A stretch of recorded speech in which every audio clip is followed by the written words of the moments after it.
ये कहानी एक ऐसी लड़की की है जिसे उसका बॉयफ्रेंड सिर्फ इसलिए छोड़कर चला जाता है क्योंकि वो मोटी हो गई थी। लेकिन कुछ वक्त बाद जब वो अचानक आमने सामने आते हैं तो सीन कुछ और ही होता है, क्योंकि जिसे उसने कभी मोटी कहकर छोड़ दिया था, आज वही लड़की पूरी तरह बदलकर उसके सामने खड़ी थी। तो कहानी की शुरुआत होती है रूस के एक खूबसूरत शहर से, जहाँ हम आन्या नाम की एक चुलबुली लड़की को देखते हैं जो अपने बॉयफ्रेंड जेनिया के साथ रहती है। जेनिया प्रोफेशनली एक बॉडी बिल्डर है और साथ ही एक स्विमिंग कोच भी, मतलब फिटनेस के मामले में बिल्कुल परफेक्ट।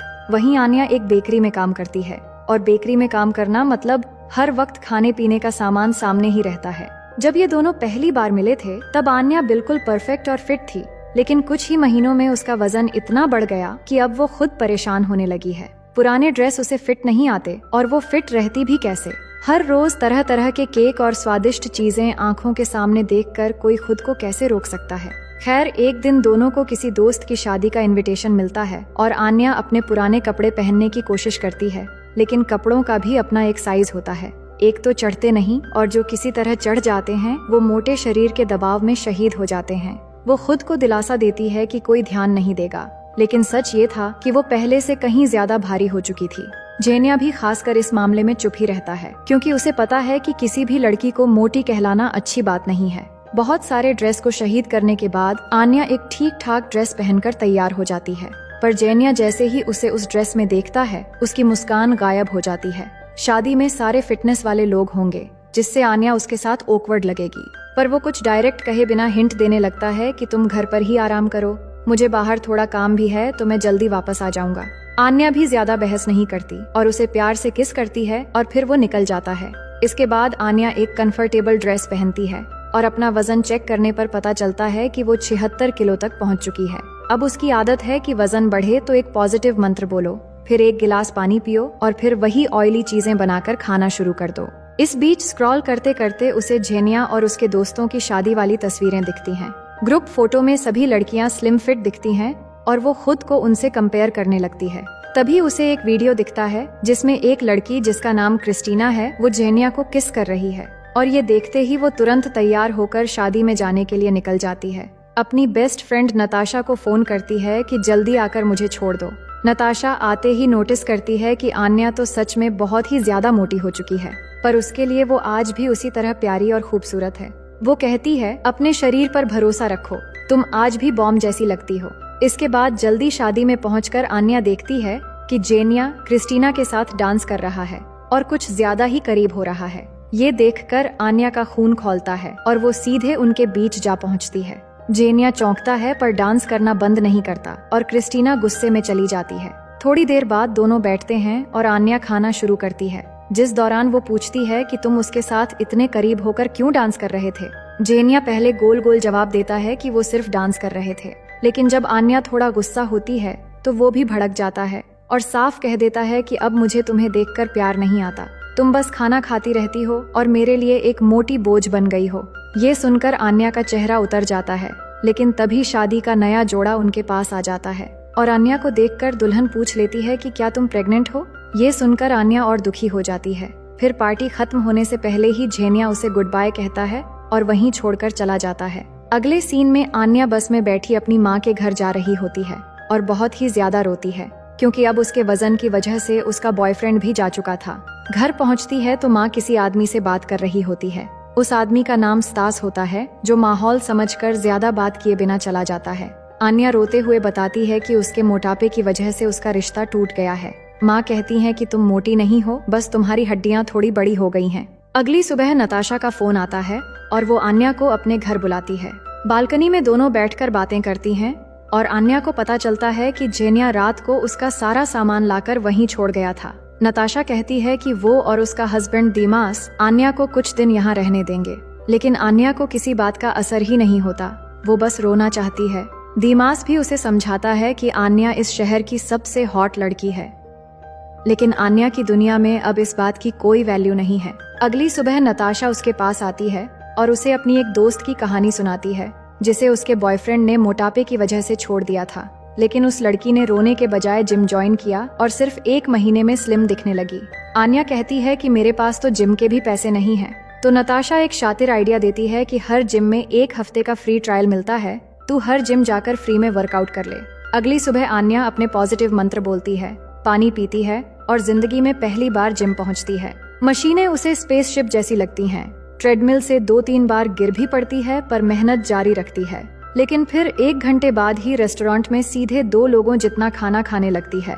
नताशा जो वहीं जॉब करती थी उसका खाना छीन कर ले जाती है और गुस्से में कहती है कि थोड़ा तो कंट्रोल रखो, इससे ज्यादा वजन बढ़ेगा तो मोटी भैंस बन जाओगी। आन्या कहती है कि इतना ज्यादा वजन वो कैसे घटाएगी और जिम के बाद तो और ज्यादा भूख लग जाती है। घर आकर वो रात को अपने शरीर पर मॉइस्चराइजर लगाती है और प्लास्टिक रैप लपेट लेती है। उसे लगता है इससे वजन घट जाएगा, पर साथ में चिप्स खाती रहती है और थोड़ी देर बाद चोरी छिपे फ्रिज से कुछ खाने पीने का सामान निकालने जाती है। तभी नताशा उसे पकड़ लेती है तो उसे वापस सब कुछ रखना पड़ता है। अगले दिन वो ठान लेती है कि आज कुछ भी अनहेल्दी नहीं खाएगी, लेकिन वो बेकरी में काम करती है जहाँ हर तरफ तो खुशबू ही खुशबू होती है। केक सजाते वक्त गलती से उंगली पर लगी आइसक्रीम टेस्ट कर लेती है और वो खुद को रोक नहीं पाती। फिर भी बहुत ट्राई करती है कि केक नहीं खाएगी, इसलिए कुछ देर तक सिर्फ पानी और ड्रिंक पीती है। ऐसा लग रहा था कि वो केक उसे कह रहा हो खा ले मुझे, और आखिरकार हार मानकर पूरा केक खा जाती है। अब उसे समझ आने लगता है कि ये सिर्फ कभी कभार ज्यादा खा लेने वाली बात नहीं है, कुछ तो ऐसी आदत है जो उसके कंट्रोल से बाहर हो चुकी है। इसलिए वो खाने की लत वाले लोगों के लिए एक सेल्फ हेल्प ग्रुप ढूंढती है और उनकी मीटिंग में पहुंच जाती है। कमरे में ज्यादातर औरतें होती हैं और सिर्फ एक अकेला लड़का होता है जिसका नाम कोलिया है। मीटिंग शुरू होती है तो आन्या अपना नाम बदलकर कहती है कि उसे कोई ईटिंग प्रॉब्लम नहीं है। वो खुद को जर्नलिस्ट बताती है और कहती है कि मैं बस इस टॉपिक पर आर्टिकल लिखने आई हूँ। ग्रुप की बाकी औरतें भी अपनी हालत को इतना हल्के में लेती हैं कि मानो उन्हें कोई प्रॉब्लम ही नहीं है। तभी कोलिया ताली बजाकर खड़ा होता है और सीधा कह देता है कि यहाँ हम सब मोटे हैं, हमें हर कोई देखकर मोटा हाथी या मोटी अम्मा ही कहेगा। और आन्या की तरफ इशारा करता है कि तुम्हारा जर्नलिस्ट वाला बहाना भी झूठ है, हम सब जैसे भी हैं, पहले खुद को एक्सेप्ट करना होगा, जिसके बाद ही सॉल्यूशन मिलेगा। ये सुनकर आन्या तेजी से एक फोन कॉल का नाटक करती है और बाहर निकल जाती है, लेकिन कोलिया वहाँ नहीं रुकता। वो उसका पीछा करते हुए बाहर आता है और उसे पास वाले रेस्टोरेंट में खाने का ऑफर देता है। और आन्या जो खाने को कभी ना नहीं कह पाती, वो 2-3 बार कहते ही मान जाती है। अब खाना खाते हुए कोलिया उसे एक प्लान बताता है, क्यों ना हम दोनों एक दूसरे के फिटनेस स्पॉन्सर बन जाएं, रोज एक्सरसाइज करेंगे, खाने के हर बाइट से पहले एक दूसरे से पूछेंगे और एक दूसरे का सपोर्ट भी करेंगे। आन्या को पहले कोलिया की इंटेंशन पर शक होता है, लेकिन फिर वो सोचती है कि कोशिश करने में क्या जाता है। फिर अगले ही दिन से दोनों सुबह पार्क में जॉगिंग करने के लिए मिलते हैं और एक साथ रेस लगाते हैं। शुरू में आन्या को कोलिया थोड़ा अजीब सा लगता है, लेकिन धीरे धीरे उसे पता चलता है कि ये लड़का वाकई में दिल का साफ है। वो खुद को लेकर कभी शर्मिंदा नहीं होता और ना ही कोई दिखावा करता है। आन्या के लिए ये सब नया होता है और उसे कोलिया की कंपनी पसंद आने लगती है। वो दोनों हर खाने से पहले एक दूसरे को फोन करते हैं और इसी तरह धीरे धीरे आन्या का वजन कम होने लगता है। जब भी वो बेचैन होने लगती है तो कोलिया उसे अपने तरीके से संभालता है। एक्सरसाइज के बाद दोनों अक्सर जोर से चिल्लाते हैं ताकि दिल का सारा स्ट्रेस हवा में उड़ जाए। पर अंदर ही अंदर कोलिया थोड़ा दुखी भी रहता है, क्योंकि आन्या के दिल में अब भी एक ही चीज अटकी है और वो है जेनिया से एक वैलिडेशन। और ये बात कोलिया को थोड़ी जलन भी देती है। 1.5 महीने बाद आन्या पूरे 10 किलो कम कर लेती है और अब वो जेनिया से आमने सामने मिलने का फैसला करती है। वो नया स्विमसूट खरीदती है और पूल में जाकर अचानक जेनिया से टकरा जाने का ड्रामा करती है। जेनिया उसे देखता ही रह जाता है क्योंकि वो काफी बदल चुकी थी। दोनों थोड़ी देर बात करते हैं और आन्या उसे स्विमिंग सिखाने के लिए कहती है, क्योंकि वो यहाँ का स्विमिंग कोच है। दोनों पूल में उतरते हैं और इस बहाने कुछ वक्त साथ बिताने लगते हैं। लेकिन तभी वहाँ क्रिस्टीना आ जाती है और खुद को जेनिया की गर्लफ्रेंड कहकर इंट्रो देती है। उसे देखकर आन्या का कॉन्फिडेंस फिर से हिल जाता है, क्योंकि अभी भी क्रिस्टीना जैसी परफेक्ट स्लिम बॉडी उसकी नहीं थी और जेनिया को देखकर लग रहा था कि वो क्रिस्टीना को पसंद करता है। अब स्ट्रेस हल्का करने के लिए वो रात भर पार्टी करती है और इतना पीती है कि खुद की पहचान भी भूल जाती है। अगली सुबह उसकी आंख कोलिया के बेड पर खुलती है।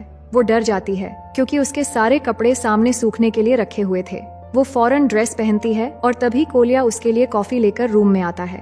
वो तुरंत साफ कह देता है कि मैंने तुम्हारी तरफ देखा भी नहीं, तुम्हारी हालत खराब थी और मैं बस तुम्हें बचाने आया था। फ्लैशबैक में दिखाया जाता है कि नशे में वो किसी अजनबी के साथ जाने ही वाली थी, लेकिन सही वक्त पर कोलिया वहाँ पहुँचा और उसे छुड़ाते हुए खुद भी पिट गया। अब इस अजीब सुबह के बाद आन्या अपनी माँ के घर जाती है और सब सच बता देती है। उसकी माँ समझाती है कि उसके अंदर एक पुराना घाव है। बचपन में उसके पिता उसे छोड़कर चले गए थे और इसी चीज ने आन्या के अंदर एक सिकनेस पैदा कर दी है। इसलिए वो जेनिया के रिजेक्शन पर आज भी उससे वैलिडेशन ढूंढ रही है। ये बात आन्या को अंदर तक छू जाती है और वो अपने पापा से एक बार मिलने का फैसला करती है। अगले दिन कोलिया अपनी कार में उसे उसके पिता सरगेई से मिलाने ले जाता है।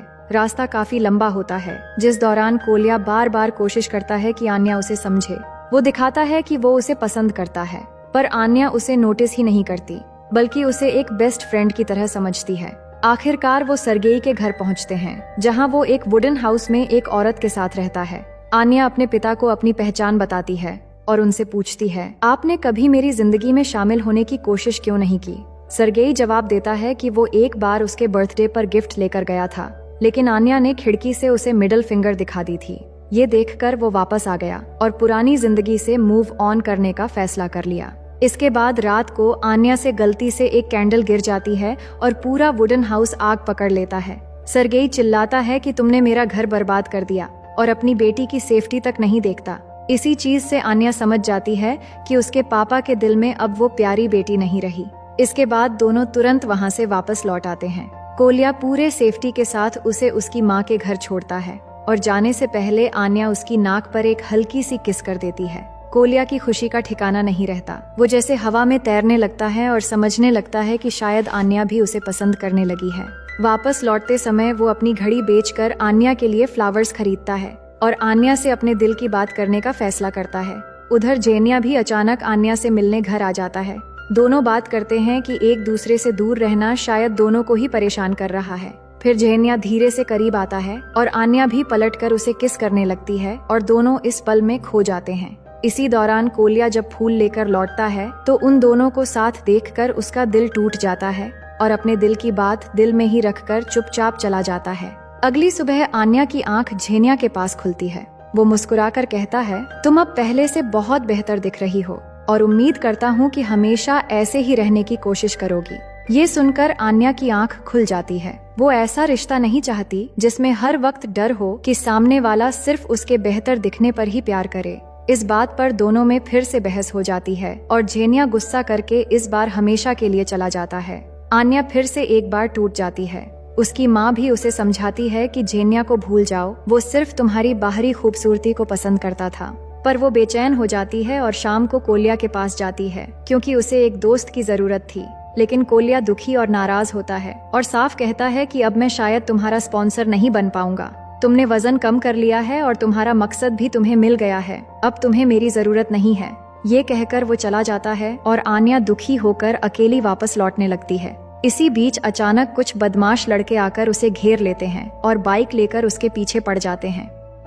वो खुद को बचाने के लिए खेत की तरफ भागने लगती है और कुछ दूर जाते ही अचानक गिर जाती है। वो बदमाश उसके आसपास ही थे, इसलिए वो रात को वहीं पर रुक जाती है। अगली सुबह खेत की फसल काटने के लिए दो बड़ी बड़ी मशीनें आती हैं, जिनका एक ड्राइवर स्तास होता है जो अक्सर आन्या की माँ से मिलने के लिए जाता था। वो अचानक आन्या को खेत के बीच पड़ा हुआ देखता है। इसी बीच दूसरी मशीन भी इसी तरफ आ रही थी, जिसका ड्राइवर बिल्कुल अनजाने में आगे बढ़ता जा रहा था। ये देखकर स्तास फौरन आन्या के पास जाता है और उसे किसी तरह बचा लेता है। आन्या जानती थी कि उसकी माँ शायद स्तास को पसंद करती है, पर इस बारे में वो ज्यादा बात नहीं करती। इसके बाद आन्या नताशा के घर जाती है, लेकिन कोई दरवाजा नहीं खोलता, इसलिए वो पड़ोसी की खिड़की और पाइप पकड़कर किसी तरह अंदर घुस जाती है। अंदर उसे नताशा मिलती है जो बहुत परेशान थी। वो बताती है कि दीमास और उसके बीच झगड़ा हो गया है। दोनों एक दूसरे को अपने दिल की बात सुनाती हैं, जिससे दोनों का मन हल्का हो जाता है। अगले दिन आन्या के पापा सरगेई उससे मिलने आते हैं। वो माफी मांगते हुए वैसे ही नाचने लगते हैं जैसे बचपन में आन्या को खुश करने के लिए करते थे। अब उनकी फैमिली प्रॉब्लम खत्म हो चुकी थी, क्योंकि सरगेई समझ चुका था कि उसकी असली खुशी उसकी बेटी में है और आन्या की माँ को स्तास के साथ देखकर भी वो कुछ नहीं कहता। इसके बाद आन्या एक फिटनेस मैराथन में कोलिया को ढूंढने जाती है। वहाँ उसे कोलिया कोल्ड ड्रिंक पीता हुआ दिखता है। आन्या झटके से ड्रिंक छीनकर फेंक देती है और कहती है, अब मैं तुम्हारी फिटनेस स्पॉन्सर हूँ। तुम्हारा वजन अभी भी सही नहीं है और अब तुम्हारी जिम्मेदारी मेरी है। कोलिया मुस्कुराता है और दोनों मैराथन में हिस्सा लेते हैं। पूरी जान लगाकर दोनों एक साथ फिनिश लाइन तक पहुंचते हैं। अंत में कोलिया हिम्मत करके आन्या को किस कर देता है और पहली बार आन्या को भी एहसास होता है कि असली खुशी खुद को एक्सेप्ट करने में है, न कि दूसरों को इम्प्रेस करने में। कोलिया हमेशा अपने मोटापे को लेकर कभी भी शर्मिंदगी महसूस नहीं करता था और खुद को किसी के साथ कंपेयर भी नहीं करता, क्योंकि वो जानता है कि दुनिया में सबका मकाम और पर्सनालिटी अलग अलग है और सब अपनी जगह और अपनी फील्ड में सही हैं। आन्या अब उसी की तरह बनना चाहती है, क्योंकि कोलिया एक खुददार और खुद को सही से पहचानने वाला इंसान है। वहीं झेनिया को देखते हैं, जो आज भी दूसरी लड़कियों में फिटनेस और खूबसूरती ढूंढता है और बाहरी दिखावे में लड़कियों को जज करता है। लेकिन आन्या अब बहुत खुश है, क्योंकि अब उसे एक सच्चा साथी और एक सच्चा दोस्त मिल गया है, जो उसे किसी भी रूप में पसंद करने को तैयार है। और यहीं पर एक हैप्पी एंडिंग के साथ ये कहानी खत्म हो जाती है। तो दोस्तों, मैं उम्मीद करती हूँ कि ये कहानी आपको बेहद पसंद आई होगी।